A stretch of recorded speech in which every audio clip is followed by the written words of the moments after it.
Entrega teu caminho ao Senhor, confia nele, o mais ele fará. Tudo posso naquele que me fortalece.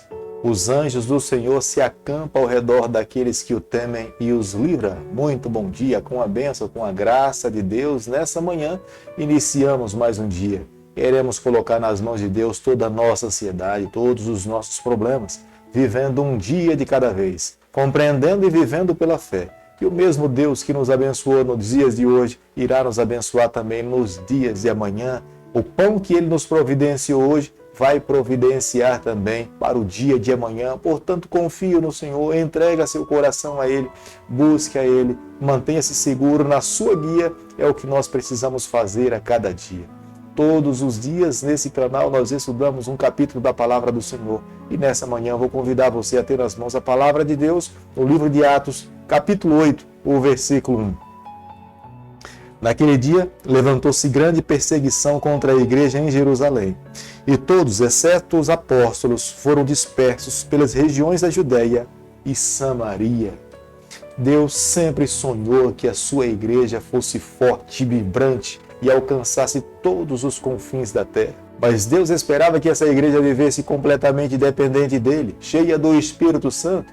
Porque uma igreja, quando vive dependente do Senhor, os seus frutos, a sua vida, é resultado do que o Espírito Santo, de fato, faz na vida de cada membro, de cada pessoa, de toda a sua comunidade.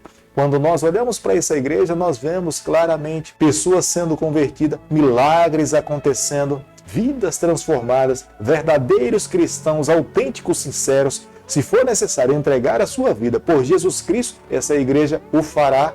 E isso aconteceu com a Igreja Apostólica, mas a Igreja Apostólica teve dificuldade de ultrapassar o evangelismo além das fronteiras de Jerusalém.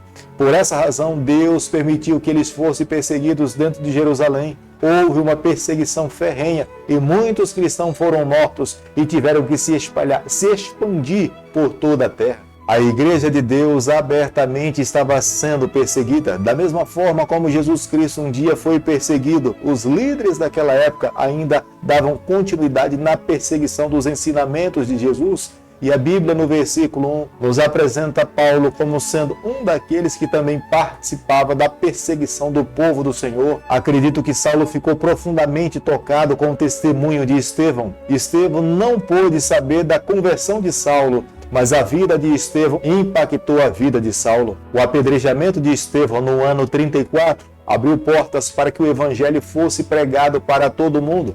Até então, Deus esperava que os judeus reconhecessem, arrependessem dos seus pecados, confessassem as suas falhas e aceitassem a Jesus como sendo exclusivo na sua vida. Mas após a morte de Estevão, o evangelho passou a ser expandido por todo o mundo. Mesmo que a igreja por algum momento estivesse acomodada dentro de Jerusalém após a perseguição, acomodar-se se tornou impossível e eles tiveram que se espalhar por todo o mundo. Satanás não se contentou em matar um diácono daquela igreja que era Estevão, mas Satanás passou a perseguir todo cristão que aceitava Jesus Cristo. Os apóstolos permaneceram em Jerusalém de uma forma estratégica, porque eles poderiam agora consolar aqueles que estavam dentro da prisão.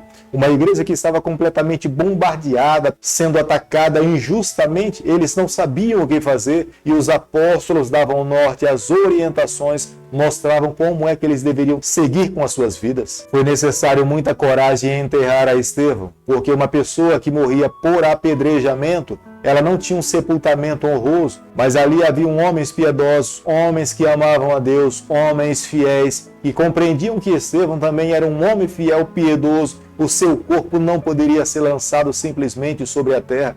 E esses homens tomaram o corpo de Estevão e o sepultaram. Atos capítulo 8, versículo 4, a Bíblia diz o seguinte: entre mentes, os que foram dispersos iam por toda parte, pregando a palavra. Foi a forma que Deus entendeu que deveria espalhar o evangelho por todo o mundo, permitindo que a sua igreja dentro de Jerusalém fosse perseguida. Todo aquele que se sentia perseguido saía anunciando as boas novas de salvação, e o evangelho se espalhou facilmente, rapidamente, por toda a terra, em decorrência da perseguição que aconteceu dentro de Jerusalém. O próprio Tertuliano chegou ao ponto de fazer a seguinte afirmação: o sangue dos cristãos é a semente do evangelho da Igreja de Cristo. Quando Deus estabeleceu os diáconos nessa terra, ele estabeleceu com o objetivo de avançar o seu reino aqui nesse mundo. Os diáconos se tornaram missionários. Aqui no versículo 5 nós nos deparamos com Filipe. Esse Filipe não é um Filipe discípulo, esse Filipe é um Filipe diácono, e ele estava completamente comprometido com a missão, pregar o evangelho, anunciar as boas novas de salvação. Poucas referências nós encontramos a respeito de Filipe, mas a Bíblia fala que esse Filipe ele tinha 4 filhas que elas eram profetisas. No versículo 6, nós podemos ver que Filipe, cheio do poder do Espírito Santo, a sua pregação era conduzida pelo céu. A sua estratégia era a estratégia que Cristo tinha deixado aqui nessa terra.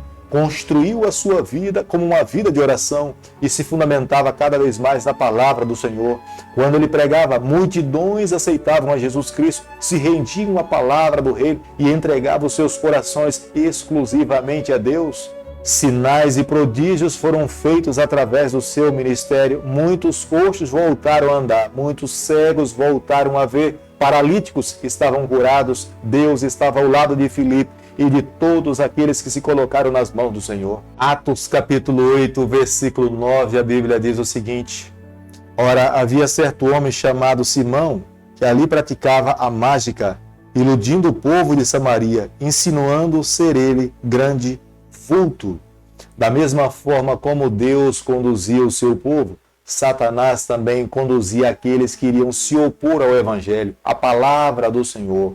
Este Simão aqui mencionado no versículo 9 é um mágico. Este é aquele que se opunha ao ministério de Pedro e aproveitou quando Pedro estava indo para ser julgado em Roma para se opor diante da turba. Nos escritos cristãos primitivos, esse mago, este Simão, ele é relatado como sendo aquele que deu a origem aos ensinamentos de gnosticismo. O gnosticismo ensinava que um ser humano alcançava a salvação não pelos méritos que Jesus Cristo alcançou na cruz do Calvário, imputando esses méritos para o pecador, mas essa pessoa alcançava a salvação diante de um conhecimento que ele tinha a respeito de Deus. Nós podemos observar no versículo 13 do capítulo que nós estamos estudando nessa manhã, que esse Simão ele aceitou o Evangelho, observando para Filipe e vendo a maneira como Filipe era conduzida pelo Espírito Santo. Creio que ele sentiu no seu coração o desejo também de ter o mesmo poder e aceitou a Jesus, foi batizado, mas a sua conversão não foi verdadeira. Ele não se colocou nas mãos do Senhor por completo e por inteiro. Futuramente, os registros sagrados nos mostram que esse mesmo Simão, ele trouxe grandes problemas para a igreja do Senhor. Acredito que algumas pessoas devam se perguntar por que é que Deus permite que alguém aceite a Jesus e não seja uma conversão verdadeira. Deus coloca em nossas mãos o direito de liberdade. Toda pessoa que aceita Jesus, ele espera que esse faça de uma entrega por inteiro, de 100%, mas ele respeita a liberdade de cada ser humano. Quando nós não nos submetemos à guia do Senhor por inteiro, nós estamos resistindo à voz de Deus, porque o chamado de Deus para cada pecador é que nós façamos um sacrifício vivo, que nós entreguemos nosso coração exclusivamente ao Senhor. Tenha certeza que quando nós não conseguimos permitir que Deus habite por inteiro dentro do nosso coração, nós iremos abrir as portas da nossa vida para que outras coisas possam morar ali dentro. Atos capítulo 8, versículo 26, a Bíblia diz o seguinte: um anjo do Senhor falou a Filipe dizendo: dispõe-te e vai para o lado do sul, no caminho que desce de Jerusalém a Gaza. Este se acha deserto. Ele se levantou e foi. Era o Espírito Santo que conduzia a vida do evangelista. Era o Espírito Santo que conduzia a vida da sua igreja. Ele mostrava a estratégia e o meio pelo qual o evangelista deveria seguir. O evangelista não estava cheio de teorias, o evangelista não estava cheio de ensinamento humano, mas ele estava vivendo uma vida dependente do Senhor. E Deus falou com Filipe: vai para esse lado. E Filipe obedeceu. Deus conduziu a sua vida. E Filipe se deparou com um eunuco que trabalhava para a rainha dos etíopes. Ele estava ali porque ele tinha vindo a Jerusalém também adorar ao Senhor. E quando estava voltando para casa, fez uma parada, fazendo uma leitura do livro de Isaías. O Espírito de Deus imbuiu o coração de Filipe para que ele falasse com o eunuco, para ele entender a palavra do Senhor. O eunuco abriu o seu coração, compreendeu a palavra de Deus e naquela região ele foi batizado nas águas, como o Senhor também um dia foi batizado, e ele espera que todos os seus filhos possam ser batizados. Querido amigo, hoje eu e você, nós precisamos entender a maneira de Deus trabalhar com a vida de todo pecador, de todos os seus filhos, e através do Espírito Santo. Ele conduz a nossa vida, Ele fala ao nosso coração, Ele bate a porta do nosso coração a cada dia, Ele quer fazer morada, Ele quer fazer as mudanças necessárias que nós não conseguimos fazer sozinhos, mas somos nós que temos nas mãos a chave, somos nós que abrimos a porta do nosso coração. Se nós não abrirmos a porta do nosso coração, Ele nada pode fazer conosco.